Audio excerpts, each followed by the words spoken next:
Hello all, welcome back to victory exams academy. இந்த வீடியோவில் நம்ம ஃப்ரீ தமிழ் டெஸ்ட் பேட்சில் டெஸ்ட் நம்பர் 11க்கான ஆன்சர்ஸ் தான் வந்து பார்க்க போகிறோம். இனி கவர் ஆகக்கூடிய போர்ஷன்ஸ் அப்படின்னு பார்த்தீங்கன்னா ஸ்டாண்டர்ட் 8ல் உங்களுக்கு இயல் 3, அதே போல் இயல் 4 உங்களுக்கு கவர் ஆகுது. ஒரு 45 கொஷின்ஸ் ப்ளஸ் ஒரு எக்ஸ்ட்ரா கொஷின்ஸ் ஒரு 6 to 7 கொஷின்ஸ் வந்து ஆட் பண்ணியிருக்கோம். ஸோ இதில் நம்ம இப்போ ஆன்சர் டைரெக்டாக பார்க்கலாம்.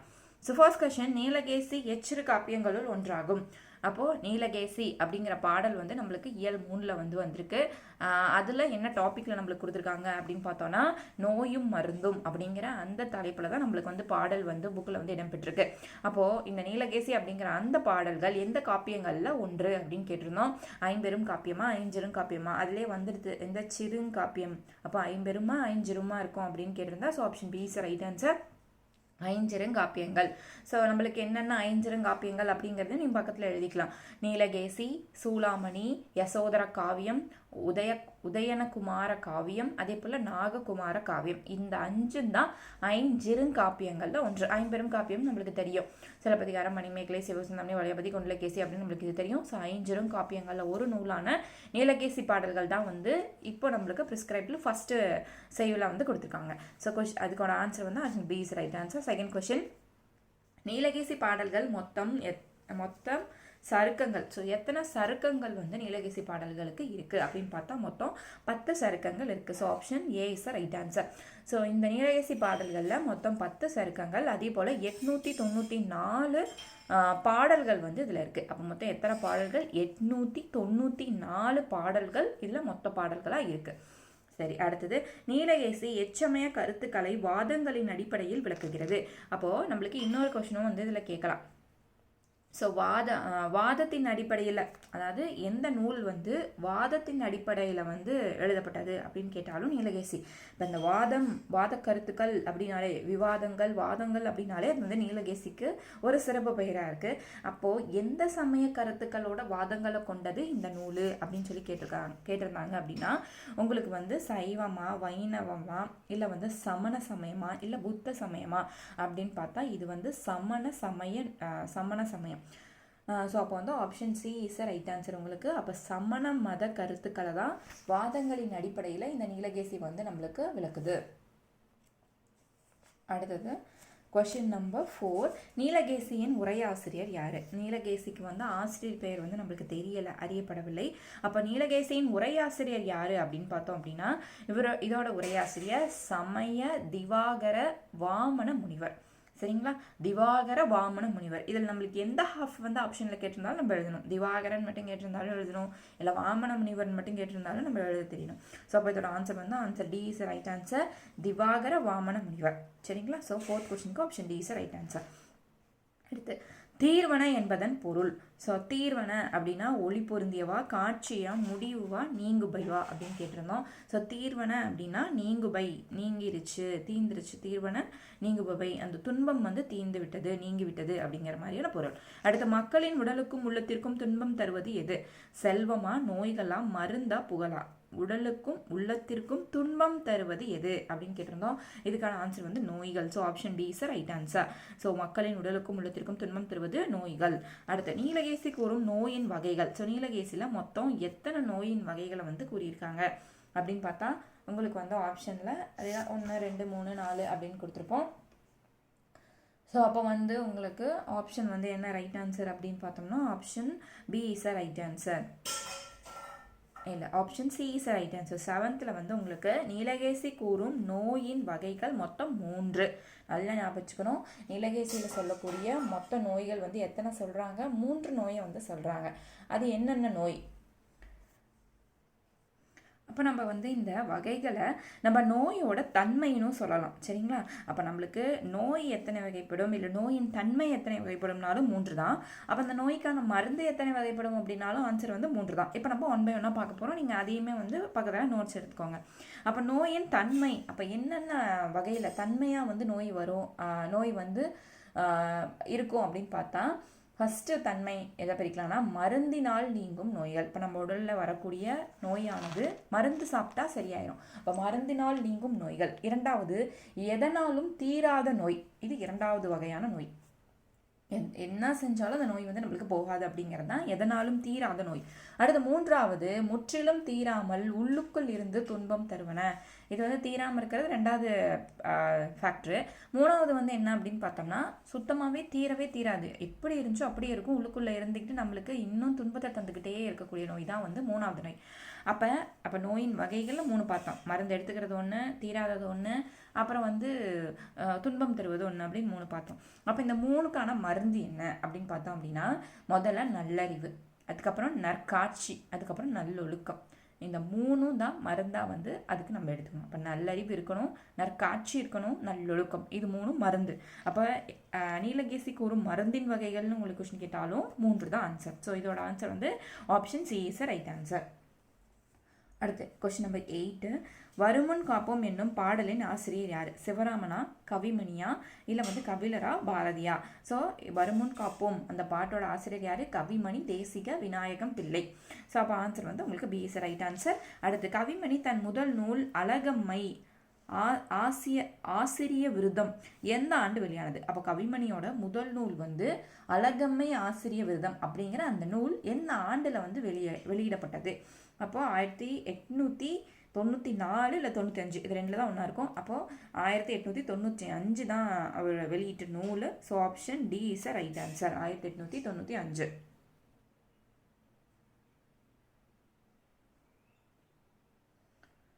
அடுத்து 10th கொஸ்டின், குழந்தை இலக்கியத்தின் தந்தை என்று யாரை அழைக்கலாம்? ஸோ தேசிய விநாயகமா, பாரதியாரா, பாரதிதாசனா, தாரா பாரதியான்னு கேட்டிருந்தோம். ஸோ இதுவுமே யாருக்கு பொருந்தும்? குழந்தை இலக்கியத்தின் தந்தை அப்படின்னு சிறப்பு பெயர் பெற்றவர் வந்து தேசிக விநாயகம் தான். ஸோ தேசிக விநாயகம் ஏன் வந்து இந்த பெயரை வந்து பெற்றார் அப்படின்னு பார்த்தோம் அப்படின்னா, ஸோ இந்த குழந்தை பாடல், இந்த பாப்பா பாட்டு அப்படிங்கிற அந்த இலக்கியத்தை வந்து தொடங்கி வச்சவர் யார் அப்படின்னு பார்த்தோன்னா பாரதி. ஸோ பாரதியார் தான் இந்த பாப்பா பாட்டை வந்து தொடங்கியவர் அப்படின்னு சொல்லலாம். அதை வந்து ஒரு இலக்கியமாக மாற்றி மலரும் மாலையும் அப்படிங்கிற அந்த நூலை படைத்ததுனால இவருக்கு குழந்தை இலக்கியத்தின் தந்தை அப்படிங்கிற சிறப்பு பெயர் வந்து தேசிக விநாயகம்க்கு இருக்குது. அப்போது எந்த ஒர்க்குனால இவருக்கு இந்த தலைப்பு கிடச்சிச்சு அப்படிங்கிறதும் கேட்கலாம். ஸோ அப்போ எந்த நூல்னால இவருக்கு இந்த குழந்தை இலக்கியத்தின் தந்தை அப்படிங்கிற அந்த பட்டம் கிடச்சிச்சு அப்படின்னு பார்த்தா மலரும் மாலையும் அப்படிங்கிற ஒரு குழந்தை இலக்கிய பாட்டான பாடல் மூலியமாக, அந்த நூல் மூலியமாக தான் இவருக்கு இந்த தலைப்பு கிடச்சிச்சு. அதுவுமே நீங்கள் பக்கத்தில் எழுதிக்கணும். ஸோ ஆன்சர் வந்து option A is right answer.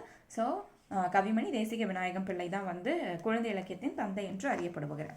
அடுத்து நாடெல்லாம், இதை பிரிச்சது நம்மளுக்கு என்ன கிடைக்கும்? நாடு கூட்டல் நலம் எல்லாம். ஸோ நலம், உங்களுக்கு ஆன்சர் என்ன வரும்? நலம் கூட்டல் எல்லாம். ஸோ அந்த இடத்துல வந்து இம்மு வரணும், கூட்டல் ஏ வரணும். ஸோ இம்மு கூட்டல் ஏ தான் உங்களுக்கு மேவா வரும். ஸோ அப்போ நலம் எல்லாம் அப்படிங்கிறது நலம் கூட்டல் எல்லாம். அடுத்த கொஸ்டின் நம்பர் 12, திரியோக மருந்து என்பது டாஸ்? ஏக யோக மருந்து, 3 யோக மருந்து, திரிலோக மருந்து, திரியுக மருந்து. ஸோ அப்படின்னு கொடுத்துருந்தோம். ஸோ இதுக்கான ஆன்சர் வந்து திரிலோகம் அப்படின்னா 3 லோகம் அப்படின்னு வந்துடும். ஸோ இதுக்கான ஆன்சர் பார்த்தீங்கன்னா option B is right answer, 3 யோக மருந்து. அடுத்தது கொஸ்டின் நம்பர் 13, மட்டு குணவை உண்ணாமல், இதில் மட்டு என்பதன் பொருள் என்ன? மட்டு என்பதன் பொருள் ஆப்ஷன் சி அளவு. ஸோ அளக்கிற அந்த அளவு தான் வந்து நம்ம வந்து மட்டு அப்படின்னு சொல்கிறது. அடுத்த கொஸ்டின் நம்பர் 14, தமிழ் மக்கள் உடல் கூறுகள் பற்றிய அறிவியலும் டாஸ் பற்றி புரிதலும் சிறந்து விளங்க வேண்டும். அப்போ உடல் கூறுகள் பற்றிய அறிவியலும் அதே போல் எதை பற்றினா புரிதலும் உங்களுக்கு வந்து இருக்கணும் அப்படின்னு வந்து கொஸ்டின் கேட்டிருந்தோம். ஸோ அது வந்து மருந்துகள். ஸோ மருந்துகளை பற்றினா புரிதலும் வந்து சிறந்து விளங்கி இருந்திருக்காங்க தமிழ் மக்கள். ஸோ அப்போ உடல் கூறுகள் மற்றும் மருந்துகள் பற்றிய புரிதல் மற்றும் அறிவியலும் சிறந்து விளங்கி இருந்திருக்காங்க. ஸோ உடல் கூறு இதுவுமே உங்களுக்கு ஆப்ஷன். தமிழ் மக்கள் எதை பற்றிய அறிவிலும் அதே போல் வந்து புரிதலிலும் சிறந்து விளங்கி இருந்தவர்கள் அப்படின்னு கேட்டால் அங்கே வந்து உடல் கூறு அப்படிங்கிறது ஆன்சராக வரணும். சரிங்களா? ஸோ அப்போ அறிவாக இருந்தது வந்து உடல் கூறு, புரிதல் இருந்தது வந்து மருந்து. அடுத்தது 15th கொஸ்டின், தமிழர் மருத்துவத்தில் மருந்து என்பது டாஸ் நீட்சியாகவே உள்ளது. ஸோ அப்போ தமிழர் மருத்துவத்தில் மருந்து என்பது இன்னமும் வரைக்குமே என்னவா வந்து அவங்க அதை வந்து எடுத்துக்கிறாங்க. அதாவது தமிழர் மருத்துவத்தில் வந்து உணவே மருந்து அப்படின்னு நம்ம சொல்லியிருந்திருப்போம். So option C is right answer. அப்போ தமிழ் மருத்துவத்தில் மருந்து என்பது அவங்க உணவை தான் வந்து மருந்தாக பயன்படுத்தியிருப்பாங்க. அடுத்தது கொஸ்டின் நம்பர் 16, நோய் நாடி நோய் முதல் நாடி என்று எந்த நூல் கூறுகிறது? சிலப்பதிகாரம், மூதை, Naladiyar, Thirukkural. So option D is right answer. So இது வந்து ஒரு குறள். ஸோ நோய் நாடி நோய் முதல் நாடி, அது தனித்து வாய் நாடி வாய்ப்பு செயல் அப்படிங்கிறது. So Thirukkural is right answer. அடுத்து மூலிகை அறுவை மூலிகை சிகிச்சை, அறுவை சிகிச்சை, மருந்தில்லா மருத்துவம், இவை எல்லாம் அறிந்தவர்கள் யாரு? பழந்தமிழர்களா, ஆங்கிலேயர்களா, அரேபியர்களா? நம்மளோட தமிழர்கள் தான் வந்து இது அத்தனையத்திலே கை தேர்ந்தவங்க அப்படின்னு சொல்லலாம். ஸோ ஆன்சர் வந்து ஏ இஸ் ரைட் ஆன்சர். ஸோ பழந்தமிழர்கள். அடுத்து கொஸ்டின் நம்பர் 18. இந்த பிரபஞ்சத்திலேயே மிகவும் அடர்த்தியான சிக்கலான ஒரு பொருள் அப்படின்னு பார்த்தா மனிதனின் இதயமா, உடலா, கண்ணா, மூளையா? இது ரொம்ப சிக்கலானது அப்படின்னு பார்த்தா மூளை தான். So option D is right answer. அடுத்தது மனித மூளையில் இருக்கும் செல்களின் எண்ணிக்கை. ஸோ மில்லியன் கணக்கில் இருக்கா, ட்ரில்லியனா, கோடியா, லட்சமா? செல்லோட எண்ணிக்கை தான் கேட்டிருக்கோம். ஸோ இது பார்த்தீங்க அப்படின்னா உங்களுக்கு option B is right answer. மனித மூளையில் இருக்கும் செல்களின் எண்ணிக்கை ட்ரில்லியன் கணக்கில் இருக்குது. அடுத்து மனித மூளையின் உள்ள நியூரான்களின் எண்ணிக்கை. மொத்தம் எத்தனை நியூரான் இருக்குது அப்படின்னு பார்த்தோம்னா ஸோ 100 பில்லியன். இப்போ பார்க்கணும், இது வந்து ட்ரில்லியனில் வரணும். செல்கள் அப்படின்னாலே ட்ரில்லியன் கணக்கு, அதே போல் நியூரான்கள் அப்படின்னா பில்லியன் கணக்கு. அப்போ 100 பில்லியன் தான் வந்து மூளையில் உள்ள நியூரான்கள் எண்ணிக்கை.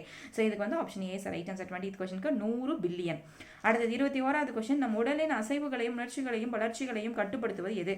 சிறுமூளையா, பெருமூளையா, நியூரானா? அப்போ எது வந்து நம் உடலின் அசைவு மற்றும் உணர்ச்சியை வந்து கட்டுப்படுத்துது? சிறுமூளை தான் கட்டுப்படுத்துது. So option A is right answer.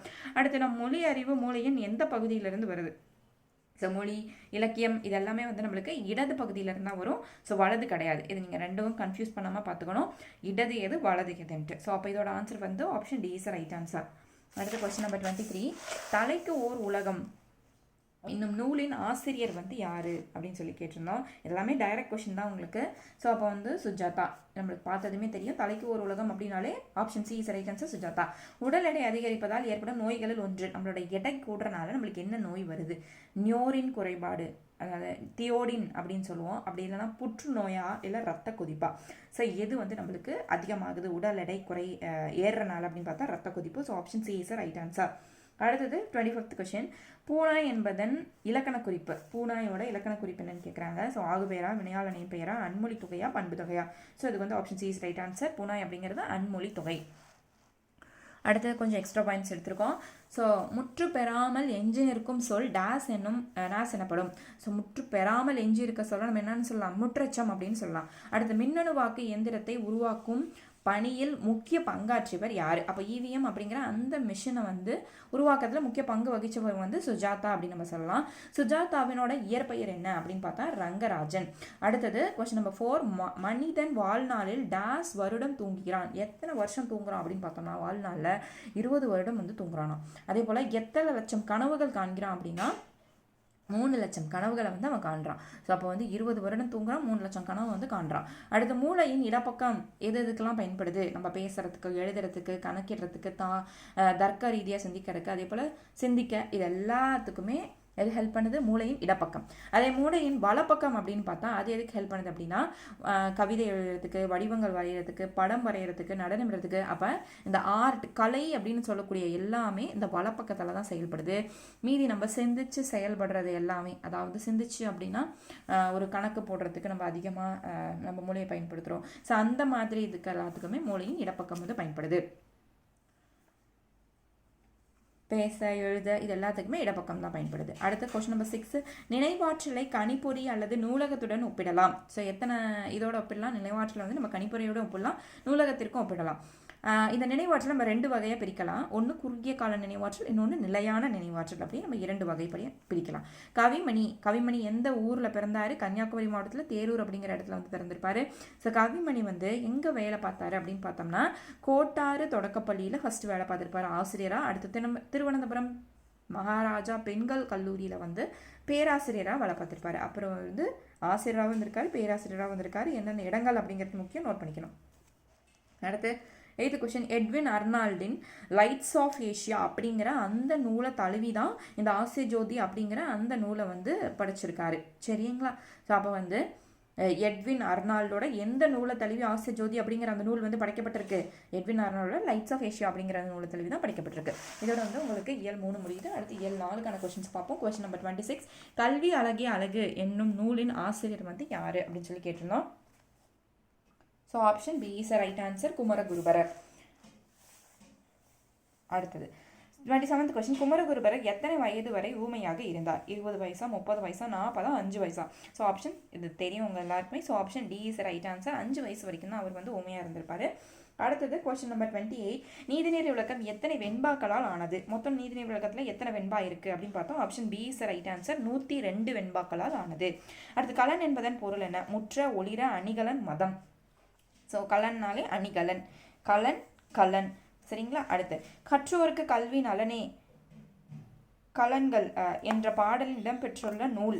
So இந்த பாடல் வந்து கற்றோருக்கு கல்வி நலனே அப்படிங்கிற இந்த பாடல் எந்த நூலில் இடம்பெற்றிருக்கு அப்படின்னு நம்ம பார்த்தோம் அப்படின்னா, so option D is right answer. நீதிநெறி விளக்கம். அடுத்து 31st கொஸ்டின். திரைப்பட பாடலாசிரியர் என புகழப்படுவர் யார்? சோமுவா, கவிமணியா, சந்திரியனா, இல்லை பாரதி அப்படின்னு பார்த்தோம்னா, ஸோ ஆப்ஷன் வந்து உங்களுக்கு A right answer. Somu is right answer. அடுத்து கோயிலப்பா இதை பிரித்து எழுத கிடைக்கிறது கோயில் கூட்டல் அப்பா. சரிங்களா? அடுத்து இளமை விருது என்னும் நூலின் ஆசிரியர் யாரு? சோமு, கவிமணி, திருவிக்கா, மருதனார் அப்படின்னு பார்த்தோம்.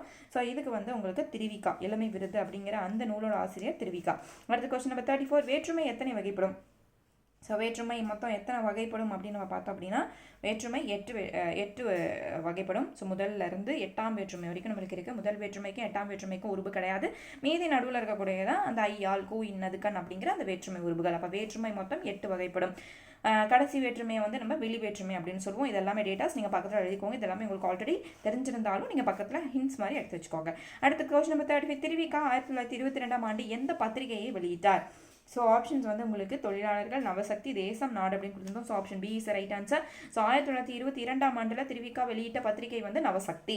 அடுத்து கொஸ்டின் நம்பர் 36. ஏற்கும் எவ்வகை பெயர்க்கும் என வேற்றுமையின் இலக்கணத்தை என் நூலில் குறிப்பிடுகிறது? ஸோ இது வந்து உங்களுக்கு ஏற்கும் எவ்வகை பெயர்க்கும் அப்படிங்கிற அந்த வேற்றுமை பற்றின வேற்றுமை உருவு அந்த இலக்கணம் இருக்கு இல்லையா, அந்த இலக்கணம் பற்றின டேட்டாஸ் வந்து எந்த நூலில் வந்து இருக்குது? அப்படி 8 தொகையா 18 10 நன்னூலா அப்படின்னு பார்த்தோம்னா உங்களுக்கு 36க்கு வந்து நன்னூலில் தான் வந்திருக்கு. ஸோ அப்போ வந்து உங்களுக்கு ஆன்சர் வந்து Nannool. So option C is right answer. அடுத்து இன் என்பது எந்த வேற்றுமை உருபு? ஸோ ஐ, ஆல், கூ, இன். அப்போ இன் அப்படிங்கிறது எந்த வேற்றுமை உருபில் வந்து வருது? ஸோ ஆப்ஷன் வந்து ஐ, ஆல், கூ உங்களுக்கு வந்து 4ஆம் வேற்றுமை. So option B is right answer. So 4ஆம் வேற்றுமையில் வந்து உங்களுக்கு என்ன வந்துடும்? ஸோ 4ஆம் வேற்றுமை வந்து கூ அப்படிங்கிற உருவு வந்துடும். ஏன்னா பார்த்தீங்கன்னா ஐ, ஆல், கூ, இன். சரிங்களா? அப்போ வந்து ஐ, ஆல், கூ, இன் வந்து உங்களுக்கு 5ல். ஏன்னா 1க்கு வந்து நம்மளுக்கு உருவு கிடையாது இல்லையா, அதனால 2ஆவதுல இருந்தால் நம்ம கணக்கெடுக்கணும். அப்போ வந்து உங்களுக்கு பார்த்தீங்கன்னா ஆப்ஷன் வந்து 5. அப்போ இன் அப்படிங்கிறது 5ஆம் வேற்றுமையில் தான் வரும். இன்னு, இல்லு இதெல்லாமே வந்து உங்களுக்கு 5ஆம் வேற்றுமையில் வரும். எடுத்துக்காட்டுக்கு வந்து எல்லை, அதுக்கப்புறம் வந்து நீக்கல், இந்த மாதிரி ஒப்பு, இவை அப்படிங்கிறதெல்லாம் நம்ம வந்து சொல்லலாம்.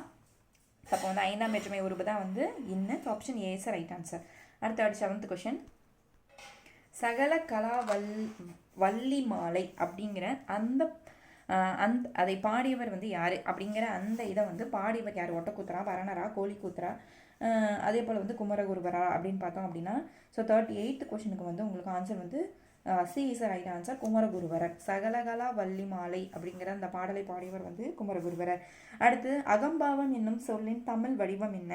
பெருமையா, செருக்கா, வெகுலியா அப்படின்னு கேட்டிருந்தோம். ஸோ 39க்கு வந்து அகம்பாவம் அப்படின்னாலே செருக்கு. So option B is right answer. அடுத்து கல்வி பயிற்சிக்குரிய பருவம் இளமை பருவமா, முதுமையா, நேர்மையா, வாய்மையா அப்படின்னு கேட்டிருந்தோம். ஸோ இளமை பருவம் இஸ் ரைட் ஆன்சர். இளமையில் கல் அப்படின்னு சொல்லியிருப்பாங்க இல்லையா. அடுத்து 6ஆம் வேற்றுமை எப்பொருளில் வரும்? இங்கே கொடுத்துருக்கிறதுல 6ஆம் வேற்றுமை வந்து எதில் வரும் அப்படின்னா உரிமை பொருளில் தான் வந்து வரும். So option E is right answer இதுக்கு. அடுத்து 42 வந்து புற உலக ஆராய்ச்சிக்கு டாஸ் கொள்கொழும்பு போன்றது? கணிதம், அறிவியல், புவியியல், வரலாறு. ஸோ புற உலக ஆராய்ச்சிக்கு எது முதுகெலும் போன்றது? அறிவியல் தான் முதுகெலும் போன்றது. அடுத்து கலனல்லால் அதை பிரித்தெழுதுனா நம்மளுக்கு கிடைக்கக்கூடியது கலன் கூட்டல் அல்லால். ஸோ இன்னு கூட்டல் ஆ தான் நம்மளுக்கு நாவா வரும். ஸோ கலன் கூட்டல் அல்லால். அடுத்து தமிழ்ச்சோலை என்னும் நூலின் ஆசிரியரை தேர்க? அண்ணா, அதே போல் வந்து மாணிக்கம், திருவிக்கா, மணியன் அப்படின்னு கொடுத்துருந்தோம். ஸோ தமிழ்ச்சோலை அப்படிங்கிற நூலோட ஆசிரியர் வந்து திருவிக்கா. ஸோ திருவி கல்யாண சுந்தரனார். அடுத்து கொஸ்டின் நம்பர் 45. குறியீட்டு இலக்கணம் தமிழின் கண் என்பதை எண்ணி பார்க்க வேண்டும் என்று கூறியவர் யாரு? திருவிக்காவா, வி.கோ. சூரிய நாராயண சாஸ்திரியா, மருதனாரா, வள்ளலாரா? So option B is right answer. வி.கோ. சூரிய நாராயண சாஸ்திரி தான் வந்து என்ன சொல்லியிருப்பாரு? குறியீட்டு இலக்கணம் வந்து தமிழ் மொழியின் கண்ணு அப்படிங்கிறத நீங்கள் வந்து சிந்திச்சு எண்ணி பாருங்க அப்படின்னு சொல்லியிருப்பாரு. So option B is right answer. வி.கோ. சூரிய நாராயண சாஸ்திரி. ஸோ இதோட உங்களுக்கு வந்து இயல், அதாவது 8th வந்து உங்களுக்கு 3 4 முடிஞ்சிருச்சு இயல். அடுத்த டெஸ்ட் வந்து உங்களுக்கு 5ம் 6ம் வந்து உங்களுக்கு அடுத்த நாள் வந்து, அதாவது ஒரு நாள் விட்டு அடுத்த நாளில் உங்களுக்கு வந்து டெஸ்ட் வந்து ஷெடியூல் ஆகும். ஸோ அதுக்கான பிடிஎஃப் உங்களுக்கு டெலிகிராம் லிங்க்கில் சென்ட் ஆயிரும். தயவு செஞ்சு நீங்கள் வந்து டெய்லியுமே இந்த ஆடியோவை கேளுங்க. ஸோ இந்த வீடியோவில் எக்ஸ்ட்ரா பாயிண்ட்ஸ் நம்ம சொல்லியிருக்கோம் இல்லையா, ஸோ அதையுமே நீங்கள் கேளுங்க. உங்களோட மைண்டில் அது ஆட்டோமேட்டிக்காக ரெஜிஸ்டர் ஆகும். உங்களுக்கு டைம் இருந்து நீங்கள் ஃபுல் டே படிக்கிறவங்களா இருந்தீங்க அப்படின்னா டெய்லி அந்த ஷெடியூலில் நீங்கள் படித்து முடிச்சிங்கன்னா வித்தின் நம்ம வந்து ஜான்குள்ளேயே உங்களுக்கு ஏற்கனவே ஷெடியூல் வந்து நான் அனுப்பியிருப்பேன். ஸோ நம்மள ஜான்குள்ளேயே நம்மளால் வந்து ஜனவரிக்குள்ளே நம்ம தமிழை வந்து முடிச்சிட முடியும். ஸோ ஒரு நாளைக்கு நீங்கள் 2 இயல் தான் படிக்கிறீங்க. அதுவும் வந்து உங்களுக்கு 2 days உங்களுக்கு வந்து டைம் இருக்கும். ஸோ அப்போ வந்து இன்றைக்கி நீங்கள் காலையில் உங்களுக்கு 10 மணிக்கு நம்ம வீடியோ அப்லோட் ஆகுதுன்னா 10 மணிக்கு நீங்கள் டெஸ்ட்டை முடிச்சிட்டிங்க அப்படின்னா அடுத்து உங்களுக்கு ஒரு நாள் ஃபுல்லாக டைம் இருக்கும். இன்றைக்கி நாள்லையும் உங்களுக்கு 10க்கு மேலே உங்களுக்கு டைம் இருக்கும். அதேபோல் நெக்ஸ்ட் டேவும் உங்களுக்கு டைம் இருக்கும். அப்போ 2 இயல் வந்து ஒரு நாள் நம்மளால் ஈஸியாக படிக்க முடியாதா? ஸோ கண்டிப்பாக படிக்கலாம். ஸோ நிச்சயமாக படிக்கலாம். ஸோ அதை நீங்கள் படித்து உங்களோட ஷெட்யூலை வந்து நீங்கள் வந்து யூட்டிலைஸ் பண்ணிக்கோங்க. அப்போ ஜானுக்குள்ளே முடிச்சிட்டிங்கன்னா அடுத்து நம்ம வந்து என்ன பண்ணலாம்? ஸோ இன்னும் நம்மளுக்கு வந்து ஓல்ட் புக்ஸ் இருக்குது. ஸோ ஓல்ட் புக்ஸையும் நம்ம பார்க்கலாம். அதே போல் வந்து அடுத்ததுக்கான நம்ம வந்து அடுத்தது வந்து ஓல்ட் புக்ஸ் முடிச்சுட்டு அப்புறம் திருப்பி நம்ம இன்னொரு வாட்டி ரிவிஷன் பர்பஸ்க்கும் நம்மளுக்கு வந்து ரொம்ப ஹெல்ப் பண்ணும். ஏன்னா தமிழை நம்ம திருப்பி படிக்கும்போது தான் நம்மளுக்கு நூக் அண்ட் கார்னரில் எந்த கார்னர்லேருந்து நம்ம கொஸ்டின் கேட்டாலும் ஈஸியாக அட்டன் பண்ணுறதுக்கூடிய வாய்ப்பு வந்து நம்மளுக்கு கிடைக்குது. ஸோ அதனால் தமிழை எக்ஸாம் முன்னாடி வரைக்கும் நம்ம எத்தனை வாட்டி ரிவைஸ் பண்ண முடியுமோ அத்தனை வாட்டி ரிவைஸ் பண்ணிடணும். ஸோ இன்னும் நீங்கள் நம்ம சேனலில் பார்க்குறது சப்ஸ்கிரைப் பண்ணாமல் இருந்தீங்கன்னா நீங்கள் இப்போ தான் ஃபஸ்ட் டைம் பார்க்குறீங்க அப்படின்னா நீங்கள் நம்ம சேனலில் மறக்காமல் சப்ஸ்கிரைப் பண்ணுங்கள். அண்ட் நிறைய ஃப்ரீ டெஸ்ட் பேட்சில் ஜாயின் பண்ணியிருந்த எல்லாருமே வந்து வீடியோஸ் வந்து பார்க்குறீங்களா அப்படின்னு கேட்டால் கண்டிப்பாக கிடையாது. ஸோ வந்து அதுக்கான ரெஸ்பான்ஸ் அப்படிங்கிறது கண்டிப்பாக கிடையாது. ஸோ நீங்கள் வந்து கண்டிப்பாக எந்த அளவுக்கு நீங்கள் எஃபோர்ட் போடுறீங்களோ அந்த அளவுக்கு தான் உங்களோட மார்க் அப்படிங்கிறது இருக்கும் அப்படிங்கிறத எங்கள் மனசில் வச்சுக்கோங்க. ஸோ நீங்கள் வந்து உங்களோட எஃபோர்ட்டை டெய்லியுமே போடுங்க. ஸோ நீங்கள் வந்து ஆக்சுவலி என்னென்னா இப்போ இந்த ஃப்ரீ டெஸ்ட் பேட்சில் இருக்கவங்க நிறைய டெஸ்ட் பேட்சில் என்ரோல் பண்ணியிருக்காங்க. ஸோ அப்போ அவங்க அதை வந்து பார்க்குறாங்க. ஸோ ஒரு இதை மட்டும் நீங்கள் ஃபோக்கஸ் பண்ணி போகிறது அப்படிங்கிறது எப்படி நீங்கள் வந்து அதை சக்ஸஸ்க்கு நீங்கள் எடுத்துக்கிறீங்க அப்படிங்கிறது எனக்கு தெரியல. ஸோ நீங்கள் வந்து எல்லா பாயிண்ட் ஆஃப் வியூவில் நீங்கள் பார்க்கணும். ஸோ எது வந்து பெட்டர் அப்படிங்கிறத விட எப்படியெல்லாம் கொஸ்டின்ஸ் கேட்கலாம் அப்படிங்கிறதுக்கான ஐடியாவும் உங்களுக்கு தெரியணும். ஸோ பல சோர்சஸில் பல விதமான கொஸ்டின்ஸ் வந்து உங்களுக்கு கேட்பாங்க இல்லையா? அப்போ இப்படி கேட்குறதுல நம்ம அட்டன் பண்ண முடியுதா, அப்போ இது நம்மளுக்கு ஃபஸ்ட்டு தெரியுதா அப்படிங்கிறது நீங்கள் தெளிவாக தெரிஞ்சுக்கணும். ஸோ அடுத்த டெஸ்ட் கொஷின்ஸோட அடுத்த வீடியோவில் உங்களை மீட் பண்ணலாம்.